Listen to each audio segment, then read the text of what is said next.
अच्छा, साईं बाबा अपने जीवन में फिजिकल रूप में 3-4 जगह, जिनमें से कोपरगांव, नीम गांव, रहाता, इन सब के बाहर नहीं गए फिजिकल रूप में, क्योंकि बाबा तो अंतर्यामी थे और वो हर जगह कभी भी प्रेजेंट हो सकते थे। तो इस वजह से वो एक जगह पर बैठे बैठे भी स्पिरिचुअली वो कहीं पर भी कनेक्ट हो सकते थे। बट फिजिकली मेरा मतलब है जहां हमें दिख रहे हो कि बाबा चलकर जा रहे हैं बॉडी के रूप में, तो वो उस तरह से बाबा रहाता और नीम गांव के बाहर नहीं गए। एक नीम गांव की भी एक बहुत दिलचस्प स्टोरी है कि बाबा नीम गांव क्यों जाते थे और वहां किससे मिलते थे और क्या करते थे। होता ये था कि बाबा जो है वैसे तो शिरडी में बैठे रहते थे, और बहुत सारे भक्तों ने ये नोटिस किया है कि बाबा कभी भी ना स्टेशन जाते, ना रेलगाड़ी की सवारी शायद मेरे नॉलेज के अकॉर्डिंग बाबा ने कभी नहीं की फिजिकल रूप में, फिर से कहूँगा। और लेकिन फिर भी बाबा को हर एक रेलगाड़ी का, हर एक ट्रेन का सही सही समय मालूम था कि मनमाड़ से वो कब चलती है, शिरडी कब, शिरडी तो मेरे हिसाब से उस समय स्टेशन नहीं होगा, कोपरगांव कब आती है, नीम गांव, रहाता, और तमाम जो बाबा को जो मालूम रहता था समय का, वो ठीक ठीक मालूम रहता था, जो भी उस समय पर ट्रेन या रेलगाड़ी चलती होंगी। अब हम ये समझते हैं कि बाबा नीम गांव क्यों जाते थे, और नीम गांव जाने के बाद बाबा वहाँ किससे मिलते थे और क्या करते थे। देखिए, नीम गांव का ऐसा स्टोरी है कि बाबा जो है नीम गांव जाया करते थे।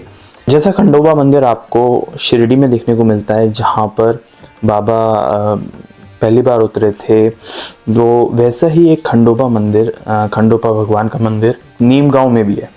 तो बाबा कुएं से हाथ मुंह धोकर और नीम गांव के उस खंडोबा मंदिर में कुछ देर बैठते थे, दर्शन करते थे और समय अपना वहीं बिताते थे।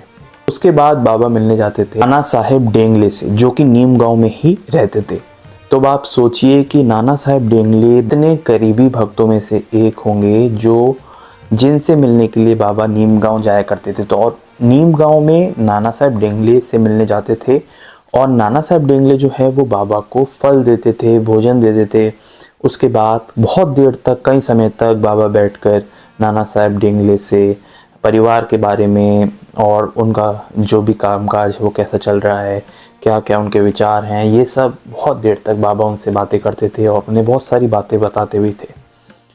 अब नाना साहेब डेंगले से बाबा का इतना प्रेम था, और नाना साहेब डेंगले ऐसे डिवोटी थे बाबा के, जिन्होंने बहुत सारे चमत्कार बाबा के अपनी आंखों के सामने देखे थे, जिनमें से एक था दिए जलाने का।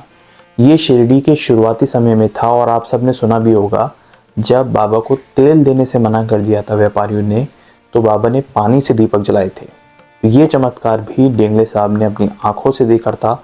और दूसरा जो चमत्कार था वो ये था कि नाना साहेब डेंगले ने बाबा को एक पटिया दी थी, छोटी सी पतली सी सोने की। अब उस पटिया पे कोई बैठ भी नहीं सकता था, उठ भी नहीं सकता था नॉर्मल इंसान तो, लेकिन बाबा उसे ऊपर टांग कर और एक झूला जैसा बनाकर और किसी चमत्कारी तरीके से चढ़कर, आज तक नहीं बता पाया कोई कि बाबा उस पर चढ़ते कैसे थे, उस पर चढ़कर बाबा सो जाते थे। तो ये भी चमत्कार नाना साहेब डेंगले ने देखा। बाद में जाके वो पटिया बाबा ने तोड़ दी थी, लेकिन जो डेंगले साहब हैं वो बाबा के करीबी भक्तों में से एक थे, और बाबा नीम गांव जाते थे उनसे मिलने। और नीम गांव, रहाता, ये 1-2 जगह और थी जिनके अलावा बाबा कभी भी शिरडी से बाहर नहीं गए। उम्मीद है आपको ये कहानी सुनकर अच्छा लगा होगा, जिसमें मैंने बताया आपको कि नीम गांव बाबा अक्सर जाया करते थे। इसी तरह साईं बाबा से जुड़ी हुई ढेर सारी रियल हिस्ट्री मेरे इस चैनल पर अपलोडेड है। अगर आप देखना चाहते हैं तो उन वीडियोस को भी देख सकते हैं। मिलेंगे एक नेक्स्ट वीडियो में एक नेक्स्ट कहानी के साथ। तब तक के लिए ओम साई राम।